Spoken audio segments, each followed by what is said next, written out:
Hello, Namaste, Ramam ji. Welcome to the yet another video of Banking versus Life. So, I am a banking aspirant and preparing for all upcoming exams. Upcoming तो अभी RRB clerk mains के लिए मैं prepare कर रही हूँ and इस video में मैं अपना डे 3 एंड डे 4 में क्या क्या वो शेयर करने वाली हूँ। तो आप भी अगर बैंकिंग एस्पिरेंट हैं या फिर जिस भी फील्ड से हैं अपना डेली शेड्यूल शेयर कर सकते हैं और मेरा डेली शेड्यूल देख सकते हैं कि मैं एक दिन में कितना कुछ क्या कर पाती हूँ। सो डे 3 का मैंने डाला नहीं था और किसी कारणवश मैंने वीडियो नहीं डाली, बट मैंने डे 3 को थोड़ी बहुत पढ़ाई की थी एंड डे 4 में भी मैंने की है, तो उन दोनों को मर्ज करके ही मैं ये एक वीडियो बना रही हूँ अब। सो डे 3 में मैंने एक वाईटी की एडिटोरियल की क्लास की थी और जो 40 मेंस रीजनिंग जो 1.5 घंटे के अप्रोक्स की थी वाईटी पे रीजनिंग की क्लास पजल्स की थी वो, तो मैंने वो देखी थी और जो बची हुई थी आधे घंटे की मैंने वो देखी इसमें। तो डे 3 में मैंने एडिटोरियल एंड वही क्लास की थी, बट क्लास करने पे डेटा सफिशिएंसी के कुछ कॉन्सेप्ट्स जो मुझे नहीं आते थे मैंने वो सीखे हैं उसमें एंड बस ये दोनों ही किए थे। और इसके पहले जो मैंने टेक्स्ट बुक का सेक्शनल लगाया था मैंने सोचा कि मैं वो एनालाइज करूँगी, बट वो मैं नहीं कर पाई, तो वो मैंने 4 जनवरी को किया है, यानी कि मेरे डे 4 में मैंने रीजनिंग का सेक्शनल मूक वो एनालाइज किया। उसके काफ़ी क्वेश्चंस थे जो मैंने एनालाइज किए हैं और उन क्वेश्चंस में मेरी सिली मिस्टेक्स ये थी कि मैंने उनको अच्छे से रीड नहीं किया था। मैंने एडजेसेंट पर्सन समझ लिया था जबकि वो एडजेसेंट मंथ्स था कि आसपास के मंथ्स होते हैं, तो इसमें भी टाइम लगा है थोड़ा सा, मतलब इतना इजी भी नहीं कह सकते हार्ड भी नहीं कह सकते, बट ठीक था, लेवल ठीक था इसका। एंड इससे मॉक से सेक्शनल रीजनिंग के से मैंने क्या सीखा कि क्वेश्चंस को अच्छे से रीड करना है आपको मेंस के, एंड आरआरबी क्लर्क है तो इसमें जो पॉसिबिलिटी है वो 2-3 से ज़्यादा नहीं बनेगी, 2 ही मैक्सिमम बन रही है मेनली, तो मोस्टली ऐसे क्वेश्चंस में बस आपको थोड़ा सा फोकस के साथ उसको रीड करना है पढ़ना है और फिर काम माइंड से जितना शांति से आप पजल बनाओगे। एग्जाम में भी मैंने ये चीज़ नोटिस की है कि कोई भी क्वेश्चन आप उठाओ सबसे पहले तो आपको अपनी स्ट्रेंथ्स एंड वीकनेस पता होनी चाहिए कि क्या है। ओके, सो सबसे पहले तो आपको अपनी स्ट्रेंथ्स एंड वीकनेस पता होनी चाहिए कि आपकी क्या है, उसके बाद ही आपको क्वेश्चन पिकअप करना चाहिए और उस क्वेश्चन को फोकस के साथ एंड स्पीड और पेशेंस इन सब के साथ आपको बनाना चाहिए, फिर वो क्वेश्चन बन जाएगा आपका।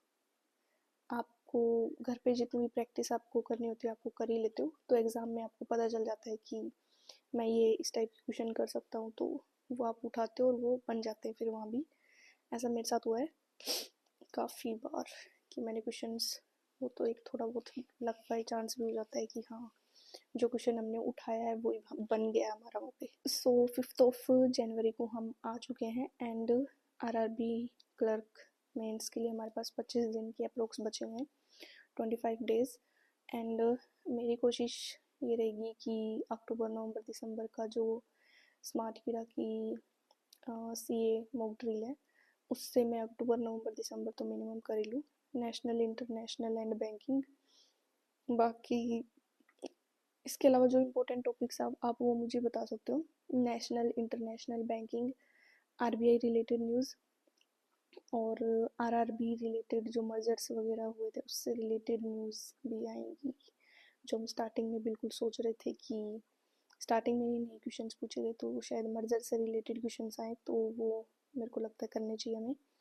बाकी अगर किसी ने मुझसे, मैंने तो ज़्यादा मेंस तो नहीं दिए बट जितने भी दिए हैं उनके हिसाब से अभी काफ़ी पैटर्न चेंज हो रहा है, तो जिनको आइडिया है इस ईयर में 2025 वाले एग्ज़ाम्स में आपने कोई मेंस के टेस्ट जो दिए हैं एग्ज़ाम, उनके हिसाब से आप मुझे एक बार थोड़ा करंट अफेयर का आइडिया दे देना कमेंट सेक्शन में कि कौन से टॉपिक्स मेन करने होते हैं, तो उसी हिसाब से मैं करूँ। बाकी तो नेशनल इंटरनेशनल एंड बैंकिंग के तो करने ही है। सो अभी स्पीड पकड़ी है, तो मैंने आपको बता दिया मैंने 2 ही टास्क किए हैं। मैंने 3 जनवरी मतलब 2 ही टास्क मेनली अभी मेरे हो पा रहे हैं एक दिन में। एंड अब बस मेंस का मूक लगाना स्टार्ट करेंगे। स्मार्ट कीडा से ही मैं पकड़ रही हूँ स्मार्ट कीडा को। स्मार्ट कीडा पे ही हम सेक्शनल लगाएंगे और स्मार्ट कीडा पे ही हम फुल मॉक लगाएंगे। तो जिनके पास भी स्मार्ट कीडा का सब्सक्रिप्शन है वो अपना साथ के साथ, अगर किसी ने लगाया भी है तो वो आप लोग अपना स्कोर ज़रूर शेयर करना। इसी के साथ आप मुझे टेलीग्राम पे ज्वाइन कर सकते हो। मैं कभी भी कोई सेक्शनल वगैरह लगाऊंगी तो मैं वहाँ पे शेयर कर दूँगी, जिससे कि एक कंपैरिजन हो जाएगा कि कैसे क्या, अगर किसी को कोई प्रॉब्लम भी है क्वेश्चन में तो वो भी हो जाएगा क्लियर वहीं पे डाउट। तो आप मुझे टेलीग्राम एंड ट्विटर दोनों पे फॉलो कर सकते हैं। लिंक मैंने डिस्क्रिप्शन में प्रोवाइड किया हुआ है। इसी के साथ जो इम्पोर्टेंट चैनल्स हैं उनके भी लिंक मैंने डिस्क्रिप्शन में दिए हैं, वहाँ पे जाके आप चेकआउट कर सकते हो अगर आप बिगिनर है तो। एंड उन टीचर्स की एडवाइस को फॉलो कर सकते हो और प्रैक्टिस कर सकते हो उनकी क्लासेस के थ्रू। इसी के साथ हम कल बताएंगे अब एक मेंस का मूक लगा के। धीरे धीरे थोड़ा सा बढ़ाना है तो मेंस का मूक लगाएंगे, बढ़ाएंगे इनको। सभी के लिए तो यही है भाई, कल का किसी को क्या भरोसा कि कल कितना पढ़ूंगी मैं, क्या पता मैं ज़्यादा पढ़ जाऊँ, पता नहीं। अभी तो 2 चल रहे हैं, 4 भी हो जाएंगे, 6 भी हो जाएंगे टास्क। तो बाय, टेक केयर, ध्यान रखो और जीवन में वही काम करो जो आपको करना अच्छा लगता है, जिससे करके आपको खुशी मिलती है, सुकून मिलता है। और अपना ध्यान रखो एंड बस बाय।